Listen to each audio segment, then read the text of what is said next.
Ya, Assalamualaikum warahmatullahi wabarakatuh. Kembali lagi dengan saya, Andika Wahyu Pratama. Pada kesempatan ini, saya akan membahas mengenai pemanfaatan batuan karbonat.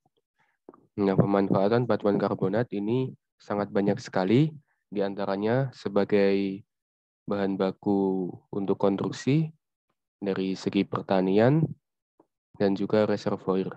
Kalau reservoir dia sebagai batuan untuk eh, penyimpan cadangan fluida yang ada di dalamnya. Biasanya fluida yang di dalamnya terperangkap adalah minyak dan gas. Nah, kalau untuk konstruksi di sini, saya akan membahas dengan mengambil dari berbagai referensi jurnal.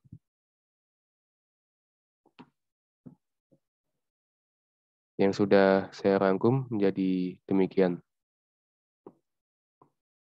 Yang pertama, potensi batuan karbonat sebagai bahan baku pembuatan semen. Bahan baku pembuatan semen merupakan batuan karbonat yang mana lebih dari 50%-nya tersusun atas mineral CaCO3 dengan mineral kalsit dan mineral dolomit. Data mengenai jumlah cadangan batu gamping di Indonesia mencapai 29,678 miliar ton. Salah satu provinsi dengan cadangan batu gamping terbesar adalah Nusa Tenggara Timur. Berikut ini merupakan beberapa penelitian dilakukan di beberapa daerah guna mendapatkan kualitas pemanfaatan batuan karbonat. Analisis kualitas batu gamping sebagai bahan baku utama dari semen Portland pada PT Semen Tonasa, Provinsi Sulawesi Selatan. Nah, ini merupakan penelitian yang pertama. Penelitian ini dilakukan dengan beberapa cara sebagai berikut. Yang pertama, sampel dipres ditembakkan dengan sinar X. Hasilnya diketahui oleh komputer yang telah disinkronasikan dengan X-ray tersebut. Kemudian kedua, hasil analisis dari jumlah kandungan nilai oksida yang diperoleh dipindahkan ke komputer pengendalian. Data tersebut disatukan dalam sebuah folder menggunakan Microsoft Excel untuk jadikan data pengendalian agar mutu tetap dihasilkan tetap terjaga. Kemudian setelah pengujian sampel dilakukan, maka diketahui kandungan CaO yang terdapat dalam tiap-tiap sampel. Nah, ini merupakan beberapa sampel dan kandungan-kandungan dalamnya. Ada kandungan SiO2, ada kandungan Al2O3, ada kandungan Fe2O2, ada kandungan CaO dan MgO, K2O, dan juga SO3. Nah, kemudian kalau untuk ini merupakan data kualitas batu gamping hasil X-ray. Nah, ini juga merupakan perhitungan SF, SM, dan AM pada batuan-batuannya. Nah, didapatkan sebagai berikut. Yang pertama, CaO dan kandungan CO3. Dari data analisis kualitas batu gamping kuari, analisis blok 4 diperoleh kandungan kadar CaO rata-rata 56,65% dari 11 sampel. Pada blok 5, hasil analisis kadar CaO rata-rata diperoleh 55,46. Kemudian pada blok 7, hasil analisis dilakukan pada blok 7, diperoleh kadar CaO rata-rata 55,65% dari 2 sampel.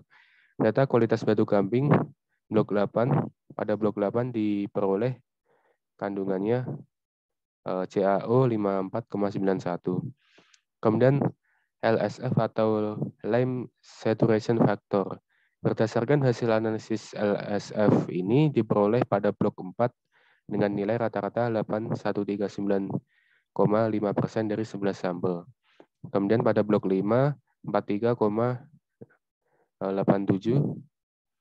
Kemudian pada blok 7 didapatkan 368,77 pada P8. Anomali ini terjadi karena kandungan kadar CaO pada sampel tersebut sangat rendah sehingga mempengaruhi jumlah LSF.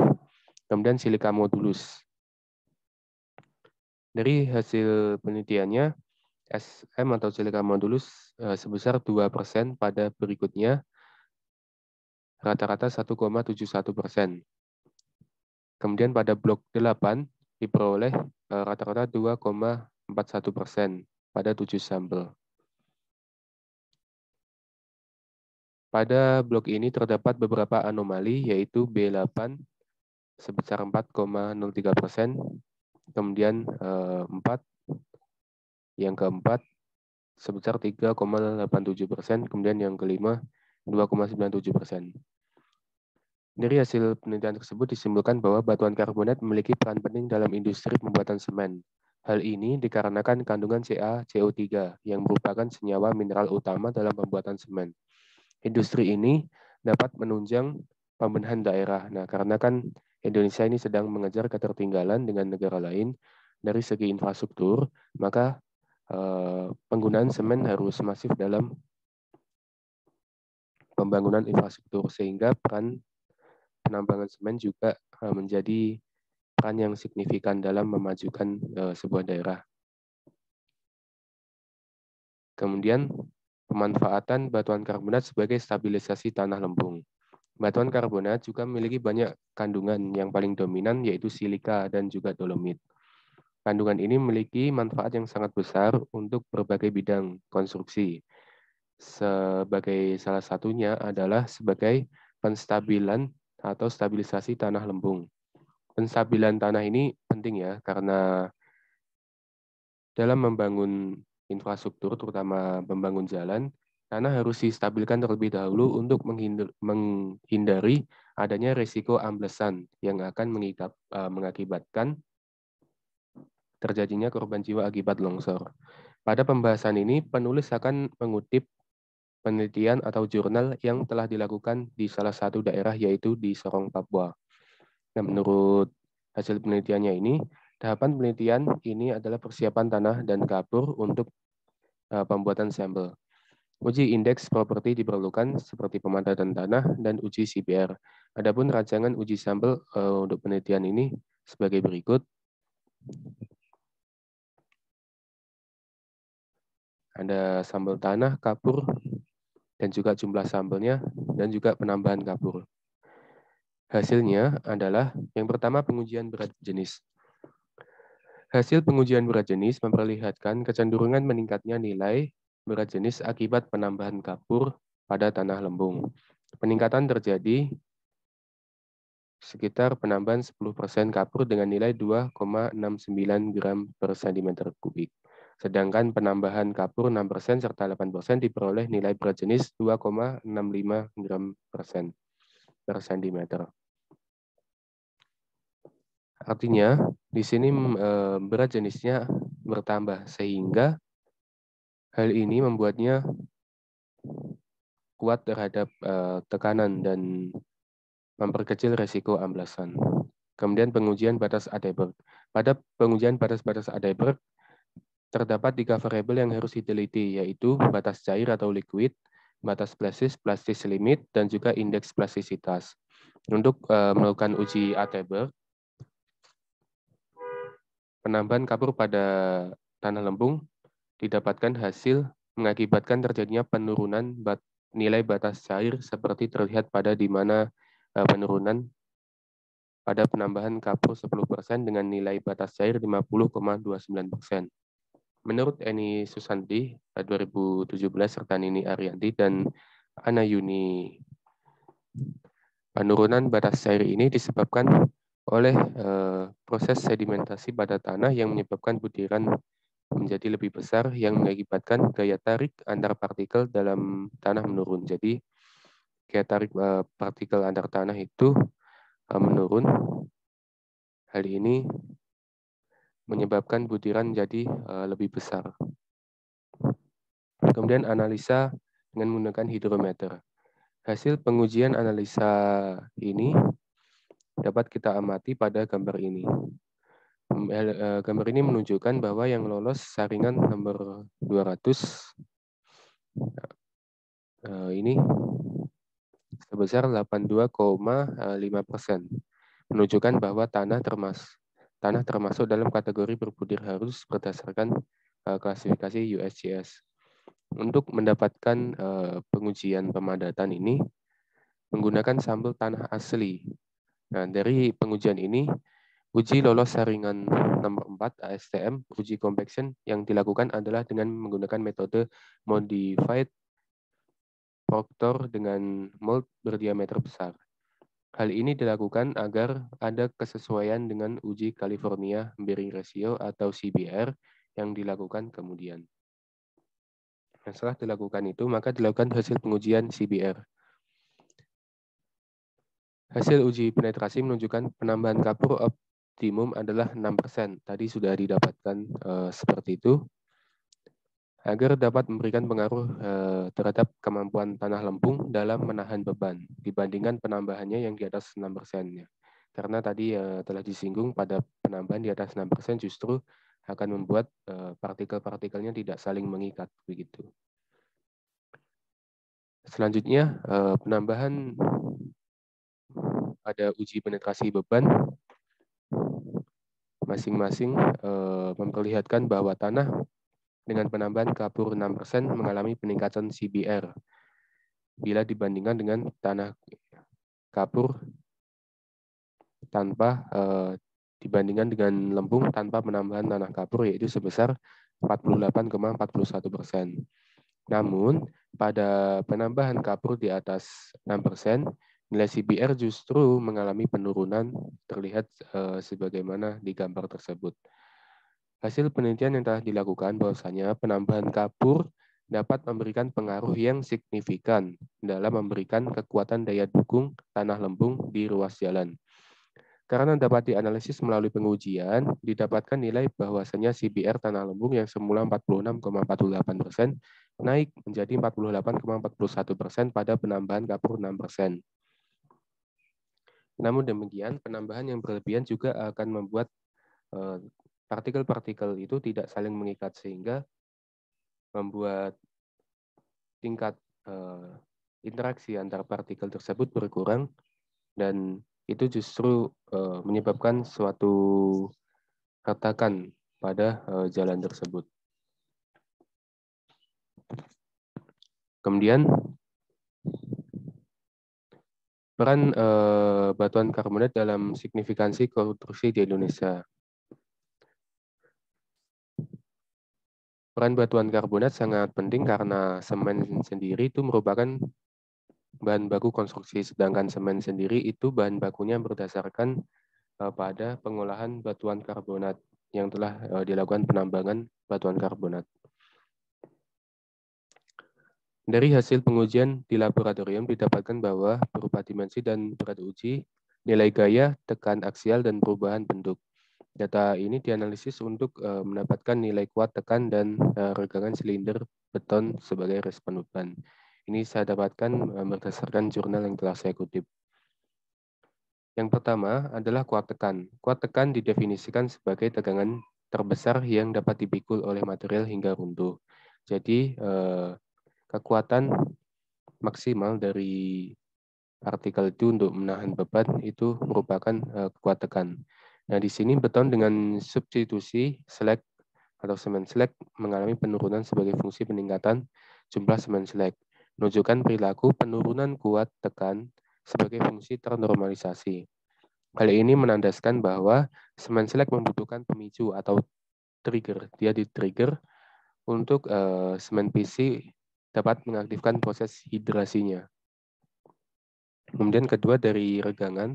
Regangan itu didefinisikan sebagai perbandingan atau rasio perubahan panjang terhadap panjang semula. Hasil padatan LVDT menghasilkan respon perubahan panjang sebagai fungsi beban, sehingga mampu untuk menghalang atau meredam getaran pada struktur geoteknik yang ada di dalam bumi.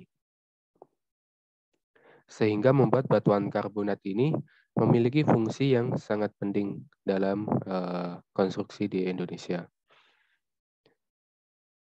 Pengamatan terhadap modulus elastisitas awal menunjukkan bahwa substitusi sampai 20% tidak signifikan.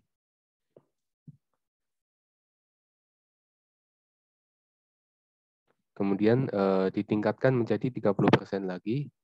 Yang menarik adalah bahwa setelah persentase ini, peningkatan substitusi hampir tidak berpengaruh pada modulus elastisitas. Jadi, setelah 30% ke atas tidak terjadi pengaruh terhadap modulus elastisitasnya. Kemudian substitusi semen dengan semen slag menunjukkan tren nilai regangan yang meningkat pada semua variabel dengan umur benda uji 28 hari. Semakin besar persentase substitusi semen slag, akan semakin besar pula nilai regangannya. Regangan pada saat tercapainya tegangan karakteristik beton cenderung lebih rendah dari beton biasa, sehingga pendekatan penentuan regangan ini harus didekati pada rumus yang telah termodifikasi. Oke, untuk selanjutnya ada sedikit pemaparan mengenai dampak positif dan negatif penambangan batuan karbonat untuk Indonesia. Yang pertama, saya ambil dari beberapa jurnal. Berdasarkan data yang diperoleh, salah satu faktor menyumbang persentase adalah sektor penambangan penggalian dengan adanya peningkatan signifikan pada tahun 2017 hingga 2019 pada area sektor pertambangan dan penggalian. Sektor pertambangan dan penggalian mengalami pertumbuhan yang sangat tinggi, bahkan menjadi yang tertinggi di antara lainnya, yaitu sebesar 14,4%. Pekerjaan masyarakat pada survei ini diantaranya adalah sebagai berikut. Untuk petani 41%,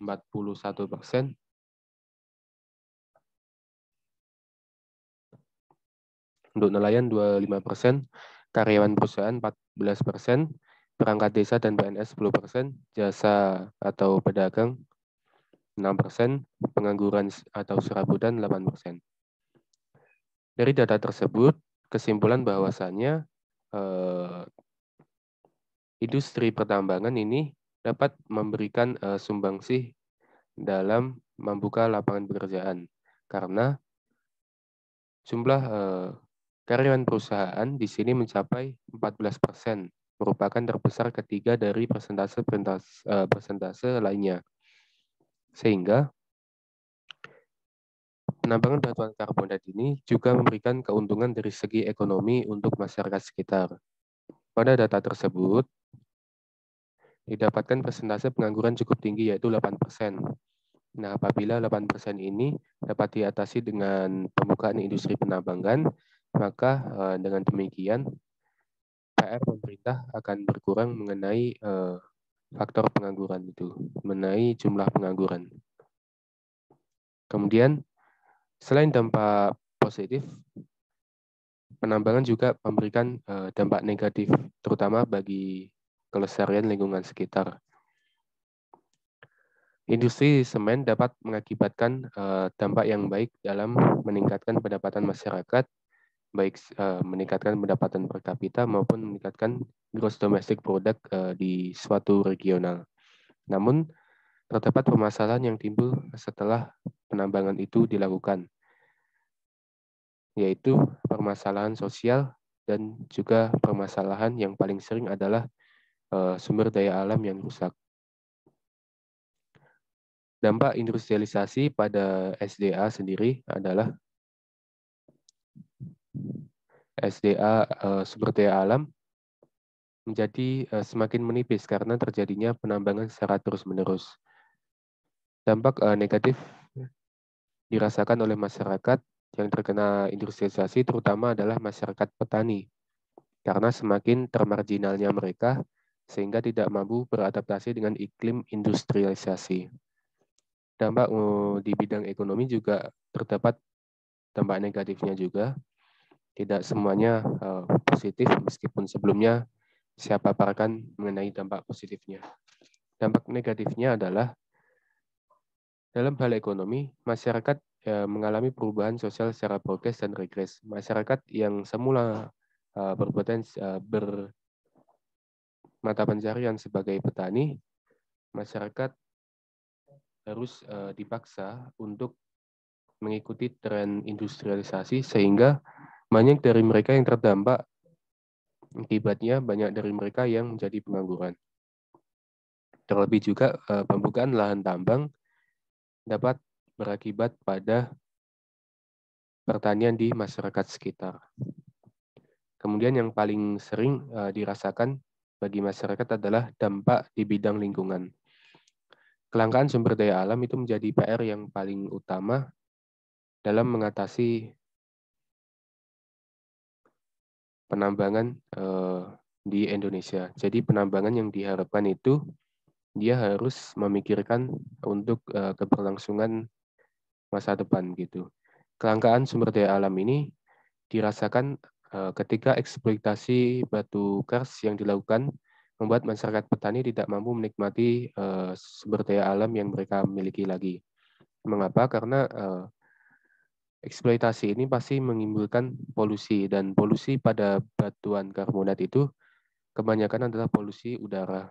Sehingga ketika polusi udara tersebut terjadi, maka petani-petani di sekitar tidak dapat bekerja di sawahnya karena sawahnya juga ikut tercemar akibat polusi udara itu.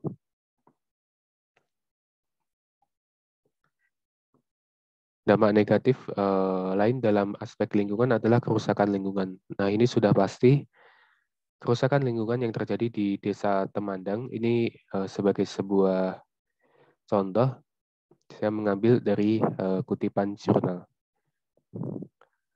Masalah debu yang biasanya membuat masyarakat mengalami sesak nafas, rumah yang retak akibat pengeboran, dan lain sebagainya, ini merupakan permasalahan yang sering dihadapi oleh masyarakat sekitar akibat penambangan batuan karbonat.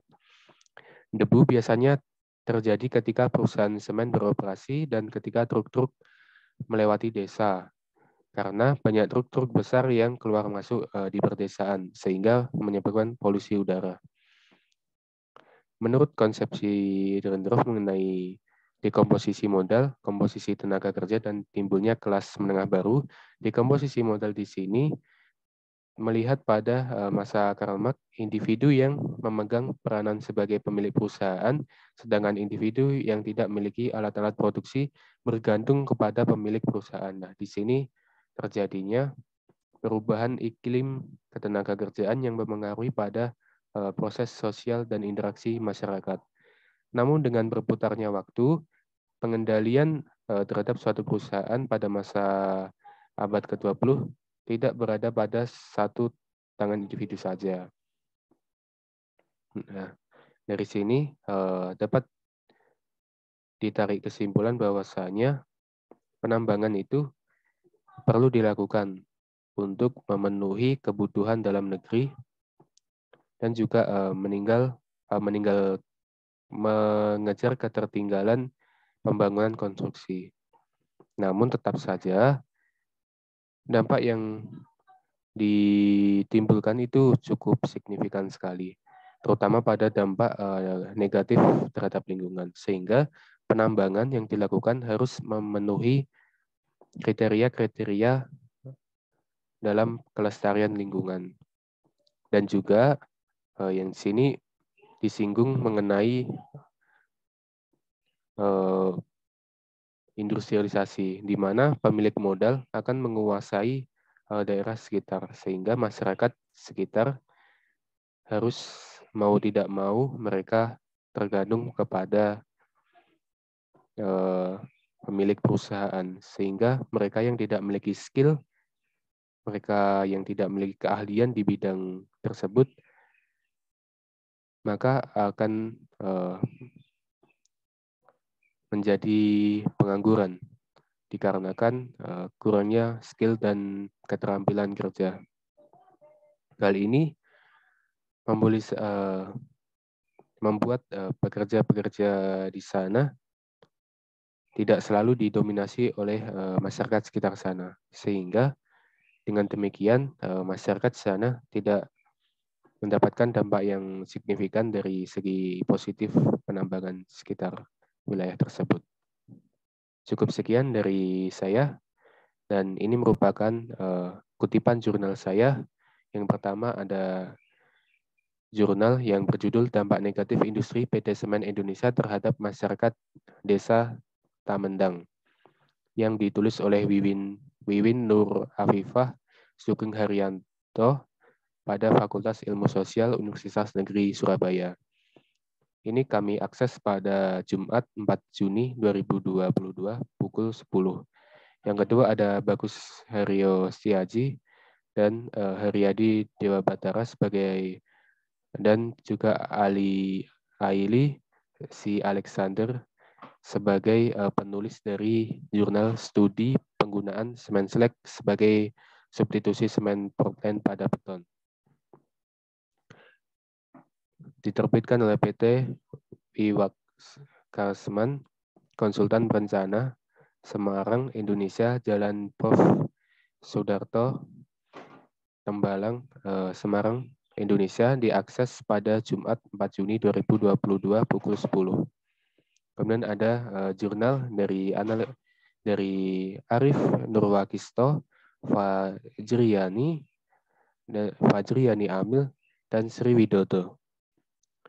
Jurnal ini berjudul Analisis Kualitas Batu Gamping sebagai bahan baku utama pembuatan semen, bahan baku utama semen Portland pada PT Semen Tonasa, Provinsi Sulawesi Selatan, diterbitkan oleh Fakultas Teknik Universitas Muslim Indonesia, diakses pada Minggu 6 Juni 2022 pukul 12. Kemudian selanjutnya ada Muhammad Hardin Wakila, Citra Aulia Salik, dan juga Nur Asmiani, Abdul Salam Munir, Muhammad Idris Juradi selaku penulis dari jurnal Analisa Kualitas Batu Gamping sebagai bahan baku semen pada daerah Wangu-Angu, Kabupaten Buton, Provinsi Sulawesi Tenggara. Diterbitkan oleh Fakultas Teknik Industri Universitas Muslim Indonesia, kami akses pada Minggu 6 Juni 2022 pukul 12. Kemudian ada dari Dian Agus Widiarso, Istiqomah Ari Kusuma, Aditya Putro F dengan judul Penentuan Potensi Sumber Daya Batu Gamping sebagai bahan baku semen daerah Gandu dan sekitarnya, Kecamatan Bojonegoro, Kabupaten Blora, Jawa Tengah. Diterbitkan oleh Departemen Teknik Geologi Fakultas Teknik Universitas Diponegoro, Jalan Profesor Sudarto, Kampus Undip Tembalang, Semarang, Indonesia. Ini kami akses pada Minggu 6 Juni 2022 pada pukul 23 atau 11 malam. Sekian dari kami. Terima kasih. Wabillahi taufiq wal hidayah. Wassalamualaikum warahmatullahi wabarakatuh.